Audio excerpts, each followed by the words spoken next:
Magandang gabi po sa inyong lahat. Naku, namiss ko po kayong lahat. Matagal po tayong hindi nagkita-kita. Brother Almer pong muli ang inyo pong makakasama sa pag-aaral po ng ating pong ng salita ng Diyos sa ating pong pag-aaralan. No?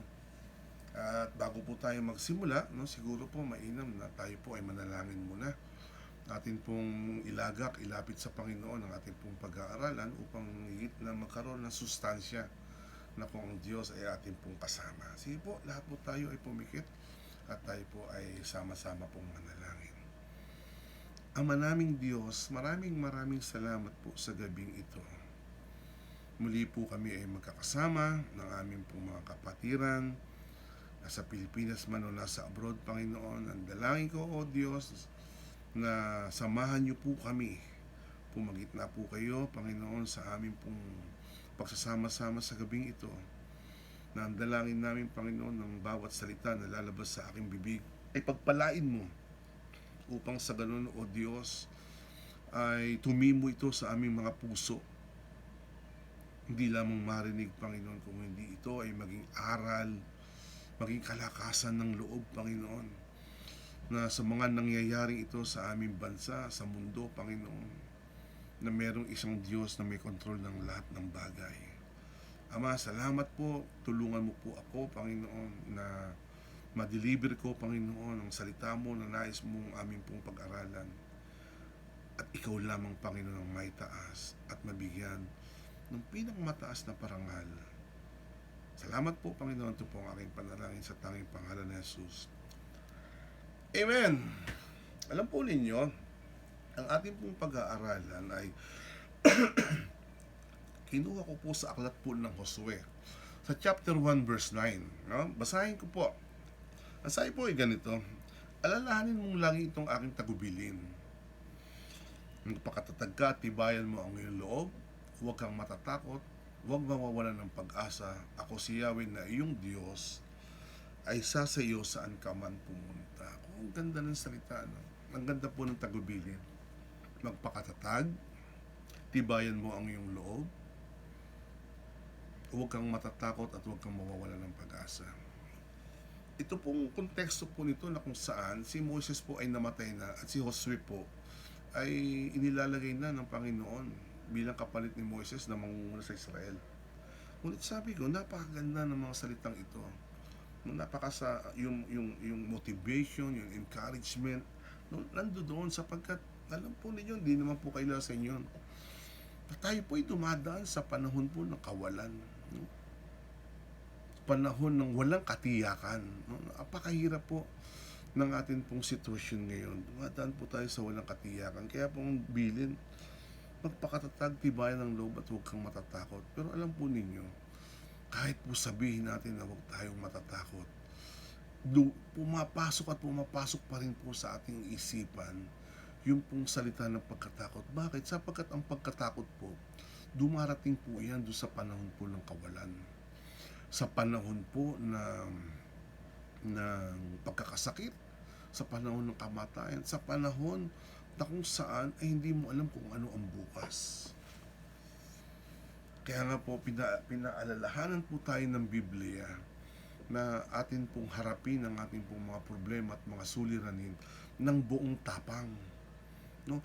Harapin po natin ang mga problema at suliranin ng buong pagtitiwala sa Panginoon.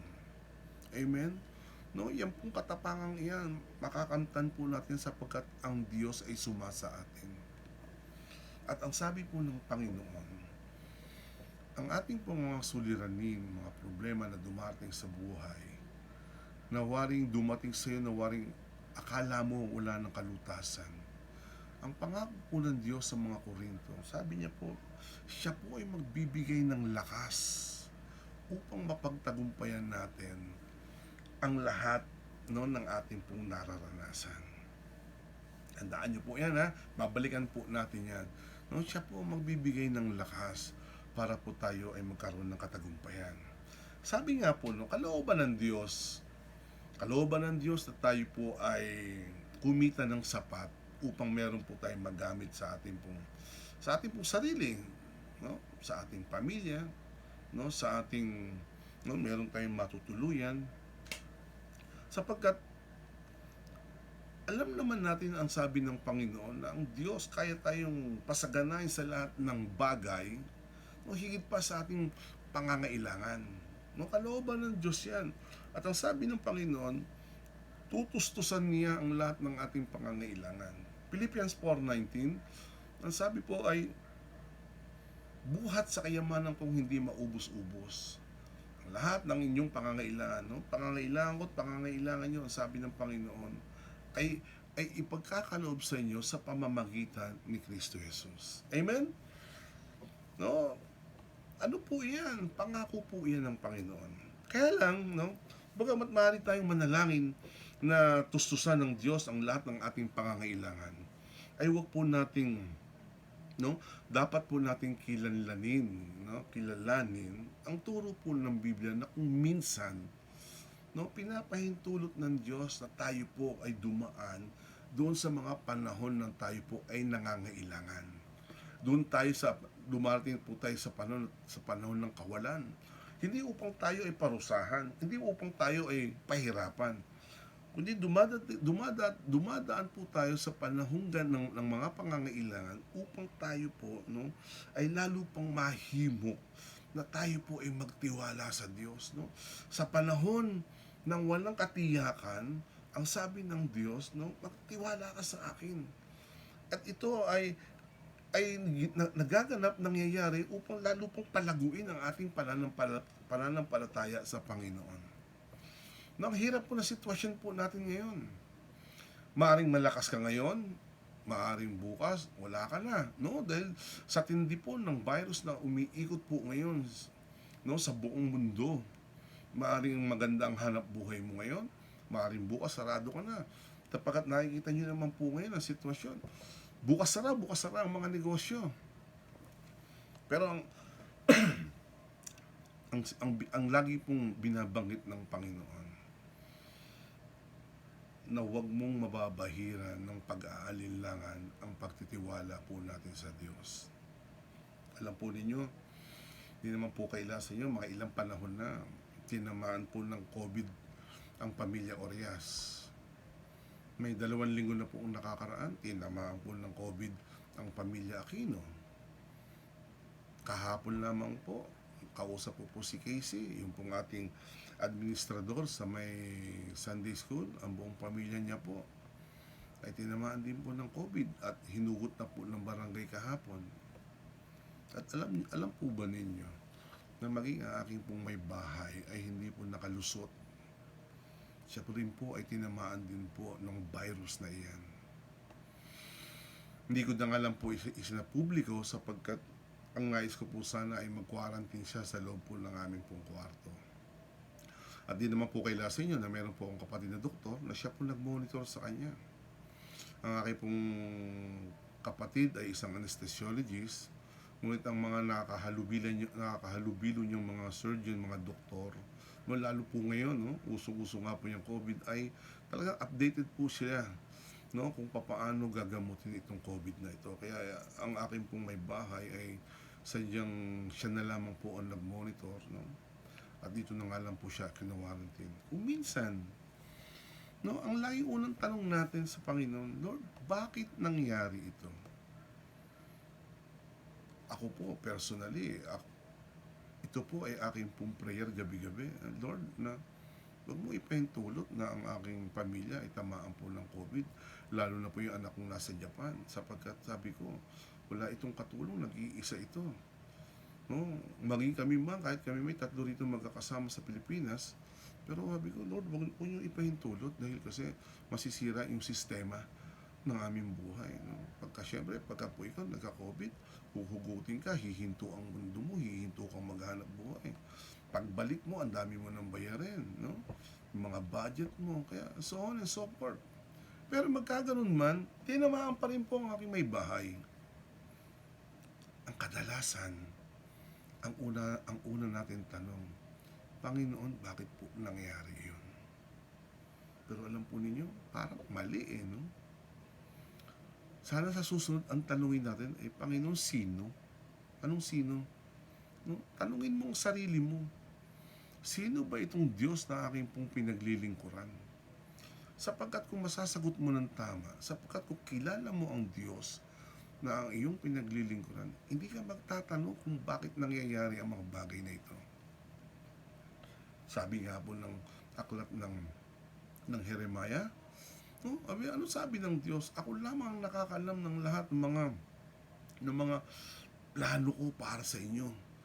Mga plano na para sa ikabubuti ninyo. Mga plano para magkaroon kayo ng magandang bukas.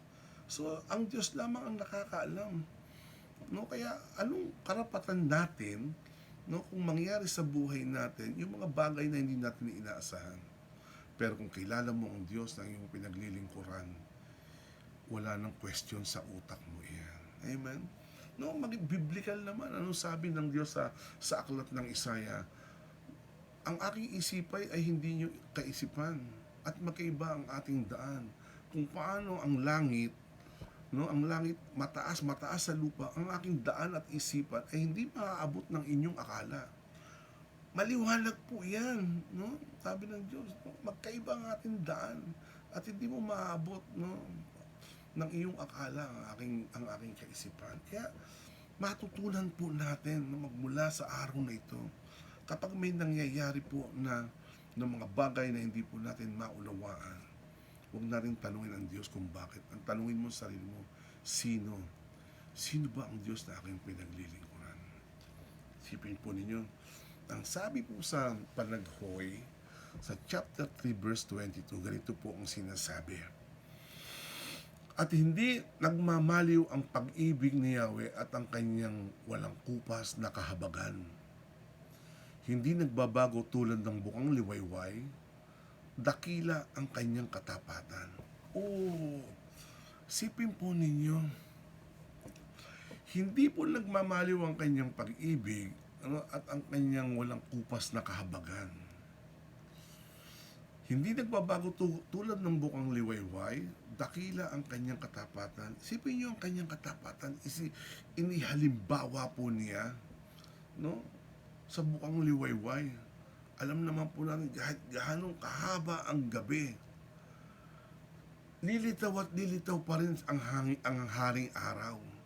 At doon po niya inihahalin tulad ang kanyang katapatan. Ano ba yung salitang katapatan? Basahin ko lamang po. Ang sabi po, ang katapatan, no, ay isang pangunahing katangian ng Diyos na tumutukoy ito sa mapagkakatiwalaang pagtupad sa kanyang mga pangako simula pa noong lumang tipan hanggang ngayong bagong tipan. Isipin po ninyo kung gaano katapat ang Diyos. Yan po ay katangian po ng Diyos, no? Yung ang kanyang katapatan ay hindi po nagmamaliw. Amen? Kaya sa susunod, no, pilitin po natin na kilalanin natin kung sino ang Diyos na ating pong pinaglilingkuran. Sipin po ninyo, napakagandang halimbawa, no? Madalas ko po itong ihalimbawa kasi itong aklat na ito ay lagi na sumasalamin sa ating buhay. Isipin po ninyo, yung pong aklat ni Job, alam po natin ang istoryang yan. Ang taong ito, sinabi ng Biblia, no, isang taong malinis ang pamumuhay, isang taong may takot sa Diyos. Parang tayo, ordinaryong tao, na mayroong pagkatakot sa Diyos, may pagkakilala sa Diyos. Pero, ipinahintulot ng Diyos na siya po ay subukin ni Satanas. Nag-complain siya. Pag binasa niyo po ang kanyang aklat, talagang puro siya complain. Pero hindi po nawala sa kanya ang pagtitiwala niya sa Diyos na darating ang araw, sabi niya, papakinggan ako ng Panginoon. Isipin po ninyo yung pagtatagpo ni Job at ng kanyang asawa sa chapter 2 verse 9 and 10. Ito yung panahon na talagang binagsak na ni Satanas yung talagang masakit na pagsubok sa kanya. Yung binigyan siya ng mga sugat-sugat, piksa-piksa magmula sa dulo ng kuko hanggang sa piyo. Ano sabi ng asawa niya sa sa verse 9 ng chapter 2? Hindi ka ba niya magbabago? Sabi niya gano'n.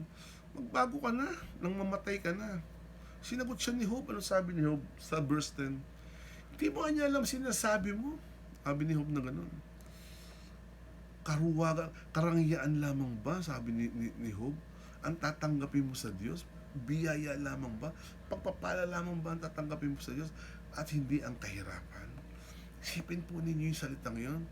No? Kaya ba natin sabihin yon na hindi lamang biyaya ang dapat tangkapin natin sa Panginoon, maging ang mga pagsubok, maging ang kahirapan, dapat tinatanggap natin yan.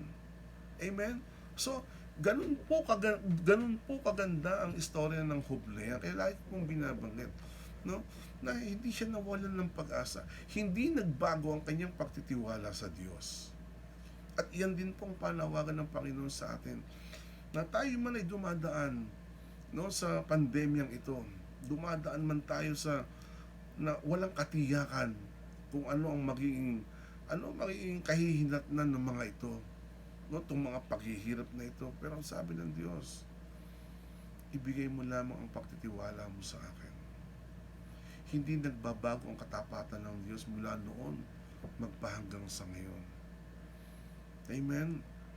Kaya sa gabi pong ito, lagi po tayong magbasa ng salita ng Diyos. Kung bakit po tayo, kung minsan dumarating ang mga bagay na hindi po natin maintindihan, na sa kabila ng ating mga paglilingkod, minsan mayabang pa tayo. Naglilingkod naman ako, Lord, bakit ko nararanasan ito? Minsan may mga salita tayong ganoon. Alam niyo po kung bakit? Kasi kulang po tayo sa kaalaman sa mga pangako ng Diyos. Yun po ang mahirap. Ang lahat po ng inyong katanungan ay nakapaloob na po sa salita ng Panginoon. Kung minsan natataranta tayo, kung minsan nababawasan ang ating paniniwala, nababawasan ang ating pagtitiwala, nababawasan ang ating pananampalataya, kasi kulang tayo sa kaalaman sa mga pangako ng Diyos. Kaya hindi mo alam kung anong gagawin mo dahil hindi mo alam saan mo huhugutin. No, saan mo huhugutin itong mga nararanasan mo sa sarili mo. Tinamaan ng COVID ng asawa ko. Hindi ako nagtanong ng bakit, bagamat ito ay aking ipinapanalangin. Sapagkat alam ko ang sabi ng Diyos upang lalo pang magtiwala ka sa akin. Upang lalo pang tumaas ang pananampalataya mo sa akin. Sapagkat ang mga plano ng Diyos, no, upang tayo ay magkaroon ng magandang bukas. Sipin po ninyo, ang sabi po sa Hosea sa chapter 4 verse 6, pakinggan nyo po ito. My people perish for lack of knowledge. Ganyan po ang nangyayari po sa atin. No? Nagkakaroon tayo ng natataranta tayo, no? Nagkakaroon ka ng kabalisaan. Kasi kasi kulang ka sa kaalaman. Kapatid, hindi nagkulang ang Diyos. Ano man ang pinagdadaanan mo ngayon, hindi nagkulang ang Diyos. Kung sino ang nagkulang, tayo po ang nagkulang. Sapagkat kulang po tayo ng panahon para po tayo ay makipag-usap sa Diyos. Kulang po tayo ng panahon na tayo po ay mag-aral ng kanyang salita. Kulang po tayo ng pakikipagniig sa Kanya. Sa panahon po ngayon, wala pong pinakamainam na atin pong gawin kundi lagi po tayo magsaliksik ng salita ng Diyos. Lagi po nating bigyan ng panahon, no, ang salita ng Panginoon upang maidagdag sa ating karunungan, upang maidagdag, no, sa pagtaas ng ating pagtitiwala, upang maidagdag sa pagtaas ng ating pananampalataya. Tatandaan po natin, hindi lamang po ako, hindi lamang po ikaw, Lahat po tayo dumadaan sa panahon ng walang katiyakan.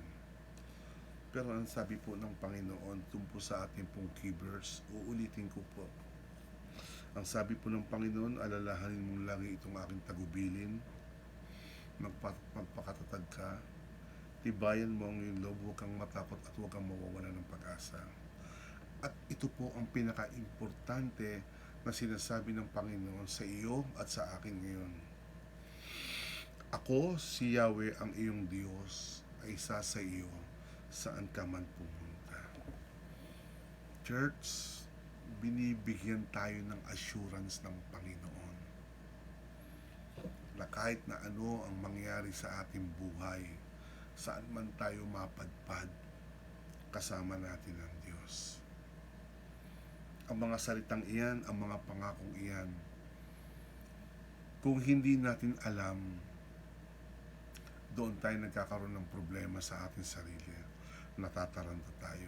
Pero kung tayo ay merong kaalaman, no, sa mga salita ng Diyos, kanyang mga pangako, napakahirap kasi talaga na pumunta ka sa isang gera, no, na kulang ka sa kaalaman. Hindi mo alam kung saan ka unang mamamaril, sa kaliwa ba, sa kanan, no? Mahirap sumuong sa mga suliranin natin ngayon kung wala kang alam sa mga pangako ng Diyos. Ang linaw-linaw po ang sinasabi ng unang Korinto, no? At madalas niyo po itong marinig. Itong nararanasan mong ito, nararanasan kong ito, no? Naranasan ito ng lahat ng tao. Ngunit tapat ang Diyos. Hindi kanya bibigyan ng isang suliranin sa buhay nang higit pa sa iyong kakayahan. Promise ng Lord yan. No, pangako ng Panginoon yan. Hindi kanya bibigyan ng higit pa sa iyong kakayahan. At yan ang aking pinanghahawakan. Ako po, personal, talaga pong naliliglig ang aking hanap buhay. At yan naman po, naikwento ko na sa inyo. Pero sabi ko, okay lang. Kasi, bago naman nangyari itong ligligan na ito, nakita na ito ng Panginoon eh. Anong dapat mo lang gawin? Magpatuloy ka lang. Magpatuloy kang maglingkod sa Diyos. Magpatuloy kang magsumiksik sa presensya ng Diyos. Magpatuloy ka lang na nakikipagniig ka araw-araw sa Kanya. Ang sabi ng Lord, ako na ang bahala sa mga bagay na hindi mo naiintindihan. Amen? Kaya naalala ko lamang po sa Jeremiah 33. Sabi niya, kung tatawag ka sa akin, diringgin kita. Maliwanag po yung promise ng Lord yun. Eh. Kung tatawag ka sa akin, diringgin kita. At ipahahayag ko sa iyo ang mga bagay na hindi mo pa nauunawaan. Isipin po ninyo, maliwanag na maliwanag. Kung ikaw ay tatawag sa Diyos, sa Jeremiah 33:3, kung ikaw ay tatawag sa Diyos, ang sabi ng Diyos, diringgin kita. At ipahahayag ko sa iyo, ipauunawa ko sa iyo ang mga bagay na hindi mo pa nauunawaan. Kaya hindi mo maunawaan ang mga sitwasyon mo sa buhay ngayon kasi hindi ka naman lumalapit sa Diyos ng buong puso at ng buong pagtitiwala. Lumalapit ka sa Diyos, lagi na meron kang katanungan, Panginoon, bakit po nangyari sa amin ito? Hindi ba po pwedeng kilalanin mo muna ang Diyos mo? Sino ba ang Diyos mo? Ang Diyos ko, ang sabi, siya ang lumalang ng langit at lupa. Siya ang kumukontrol sa lahat ng bagay. Ang sabi ng Diyos ko, na kung ako ay mananampalataya sa Kanya, no? Binibigyan niya ako ng karapatan na maging anak niya.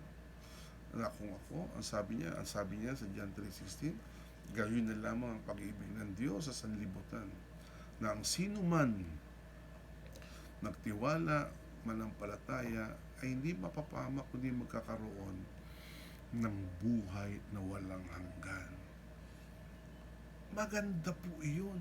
Pangako po ng Panginoon iyon. Kaya kung kulang ka sa kaalaman, doon tayo nagkakaproblema. Doon lagi lumalabas Panginoon, bakit po nangyari sa amin yun? Sana sa susunod, ang tanong mo naman, sino? Bakit nangyari sa pamilya ko to? Pero sino? Sino ba ang Diyos na aking pinaglilingkuran? Ang Diyos ko, mapagkakatiwalaan ko. Amen? Amen. Salamat po. At tayo po ay nakatapos na naman, nakapagbahagian na naman tayo ng salita ng Panginoon. At ngayon, marami po sa atin, alam naman po ninyo, na marami pa rin po sa atin nagkakasakit. Sige lang! Ang sabi, ang Diyos ang dakilang manggagamot. Ang Diyos ang may hawak ng ating buhay. Ang Diyos ang may kontrol ng mundo. Anong kinakatakot mo? Amen? Praise the Lord! Ngayon po, no? At dumako po tayo sa pananalangin, no? Pero alam po ninyo, hindi ko po alam, hindi po ako updated sa mga kapatiran ngayon dahil kasi nga po sa sitwasyon natin ngayon. Aking pong hinihilingan ang ating pong mga mandarasan, no? Pangunguna ni Ate Adelpa na patuloy na ipanalangin ang ating mga kapatiran na dumadaan, no? Sa baling ng karamdaman. Pero mabuti ang Diyos. Ang sigurado ako, hindi po tayo pababayaan. Amen? Sige po, manalangin po tayo. Ama, salamat po. Salamat po sa gabi ito na kami po ay nakapagbahagian ng iyong salita. Naniniwala ako, Panginoon, kapakinabangan ang nadinig ng bawat isa. Naniniwala ako, O Diyos, na ito ay magiging motibasyon namin, Panginoon, na kami dumadaan man sa mga bagay na hindi po namin nauunawaan. Ngunit nagtitiwala kami sa iyo, O Diyos, na hindi mo kami iiwan, hindi mo kami pababayaan, sapagkat pangako mo po iyan, Panginoon. Dumadaan man kami sa kalituhan, sa kawalan, sa kagutuman, sa kasakitan, maging sa kamatayan, Panginoon. Buong buo ang aming pananampalataya at buong buo ang aming pagtitiwala sa iyo, O Diyos. Dalangin ko, Panginoon, na lagi na ng bawat nakikinig sa akin, Panginoon, sa oras na ito, ay tunay nga, O Diyos, na magkaroon ng panahon na sila ay makipag-usap sa inyong araw-araw. Magkaroon sila ng intimate, Panginoon, na oras na kayo ay maka-fellowship nila. Dalangin ko, O Diyos, na kayo ang patuloy na magbigay ng kalakasan sa amin, physical man o spiritual. Dalangin ko, O Diyos, na ang aming pong bayan, ang aming pong bansa, kayo ang patuloy na sumubaybay, Panginoon.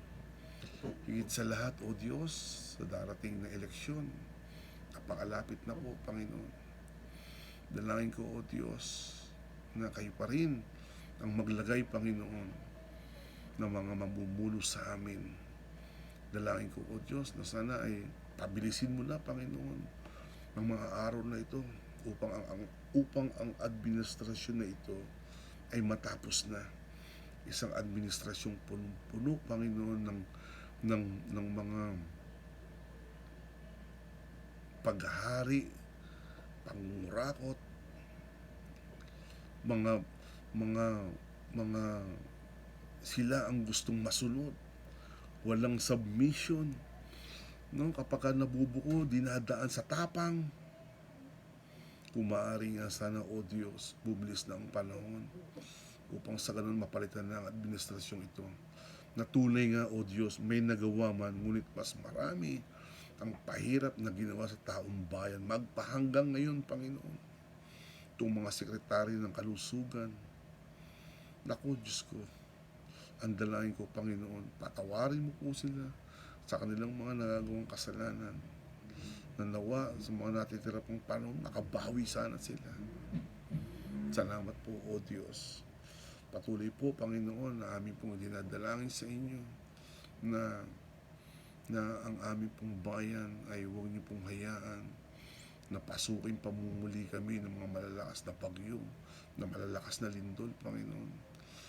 Dalangin ko, O Diyos, na ang kapayapaan, Panginoon, ay lagi po naming maranasan. Ama, patuloy mo pong samahan ang bawat pamilya ng aming iglesia.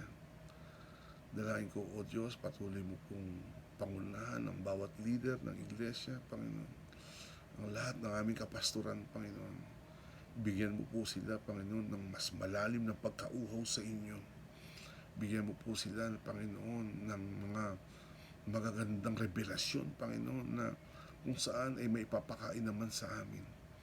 Patuloy mo po silang ingatan at lagi na po abutin ang lahat ng kanilang mga pangangailangan. Tulungan mo po, Panginoon, ang bawat isa sa amin na huwag na po sanang madagdagan pa, O Diyos, ng mga kapatiran namin na tamaan pa ng COVID na yan. Ngunit kung magkaganon man, Panginoon, ang pagtitiwala at pananampalataya namin sa inyo ay hindi mababawasan. Salamat po sa inyo. Ito po ang aking panalangin sa tanging pangalan ni Jesus. Amen. Magandang gabi po sa inyong lahat. Sa susunod pong muli, sana po ay makita-kita pong muli tayo at makapagbahagian ulit tayo ng salita ng Diyos. Salamat po. Pagpalain po kayo ng Panginoon.